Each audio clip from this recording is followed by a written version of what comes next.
Praise the Lord. ஆண்டவராய் இயேசு கிறிஸ்துவின் இனிய நாமத்தினாலே உங்களுக்கு அன்பின் வாழ்த்துதல். என் அன்பு பிள்ளைகளே, கர்த்தர் தாமே நம்மோடு கூட இருந்து நம்மை நடத்துகிறவராய் இருக்கிறார். இந்த காலையிலே உங்கள் கூடாரங்களுக்குள்ளே தேவனுடைய வசனம் கடந்து வந்திருக்கிறது. தேவன் நிச்சயமாய் உங்களோட வாழ்க்கையில் ஒரு பெரிதான உயிர்ப்பித்தலையும் ஒரு நன்மையையும் ஒரு ஆசீர்வாதத்தையும் கொடுக்க போகிறார்.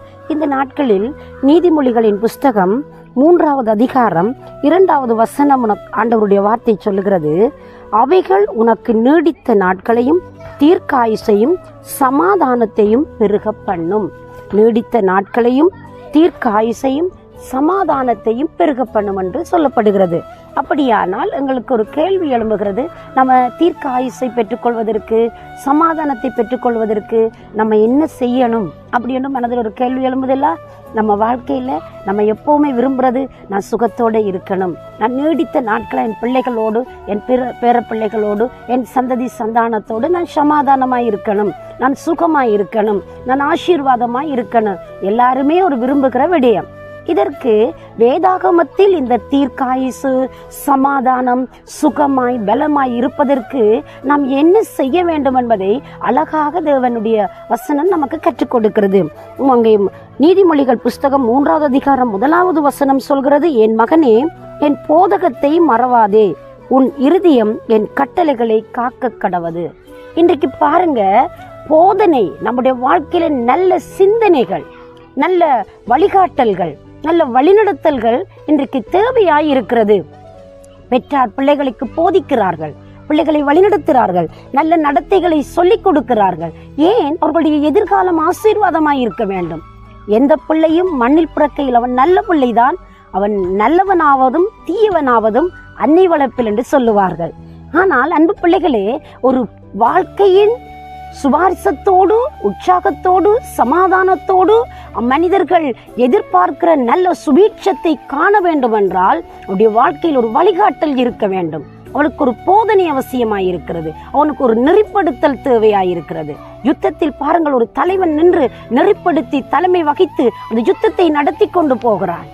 அது மட்டுமல்ல, ஒரு கூட்டத்தை வழிநடத்துவதற்கு ஒரு தலைவன் தேவையாயிருக்கிறது. அவனுக்கு ஒரு ஆலோசனை, அவனுக்கு ஒரு போதனை, அவன் மூலமாய் காரியங்கள் நடத்தப்படுகிறது. எதில் பார்த்தாலும் ஒரு வழிகாட்டல் அவசியமாயிருக்கிறது. மனித வாழ்வுக்கு ஒரு வழிகாட்டல் புஸ்தகம் தான் வேதாகமம் என்று சொல்லப்படுகிறது. அது நல்ல போதனைகள், அது ஜீவனுள்ள வசனம். அந்த வார்த்தைகள் அவனுடைய வாழ்க்கையிலே கடைபிடிக்கப்படுகிற பொழுது, வார்த்தையினாலே மனிதன் வாழ்வை காத்துக்கொள்கிற பொழுது, நீதிக்கு காரியத்தை அர்ப்பணிக்கிற பொழுது, அநீதியை வெறுக்கிற பொழுது, நேர்மையான வாழ்வை வகுத்து கொடுப்பதற்கு வேத வசனம் ஒரு மனிதனுக்கு வழிகாட்டி புஸ்தகமாயிருக்கிறது. இந்த வழிகாட்டி புஸ்தகத்தை எந்த மனிதன் நேசிக்கிறானோ, எந்த மனிதன் அதை போதிக்கிறானோ, எந்த மனிதன் அதை கேட்கிறானோ, எந்த மனிதன் அதை தியானிக்கிறானோ, அவன் பாக்கியவான் என்று சொல்லப்படுகிறது. அவன் பாக்கியமும் நன்மையும் சுகமும் பலனும் ஜீவனும் பெற்றுக்கொள்கிறான் என்று நாங்கள் அன்பு பிள்ளைகளை அவதானிக்க முடிகிறது. எனவே வேத வசனம் ஒவ்வொன்றும் அது தேவனுடைய ஆவியினால் ஏவப்பட்டு தேவ மனிதர்களை கொண்டு எழுதப்பட்டது. இந்த வேத வசனங்களுக்கு எந்த மனிதன் செவிசாய்க்கிறானோ, அதை மறக்காமல் காத்துக்கொள்கிறானோ, அந்த மனிதனுடைய வாழ்க்கை ஈடேறும், அந்த மனிதனுடைய வாழ்க்கை நெறிப்படுத்தப்படும், அந்த மனிதனுடைய வாழ்க்கையின் ஆயுசு நாட்கள் கூட்டி கொடுக்கப்படும், அந்த மனிதனுடைய வாழ்க்கையானது சிறப்பாக மாறிவிடுகிறது. இன்றைக்கு அநேக தேவ பிள்ளைகள் கூட தேவனுடைய வசனத்துக்கு செவிசாய்க்க மறந்து போய்விட்டார்கள்.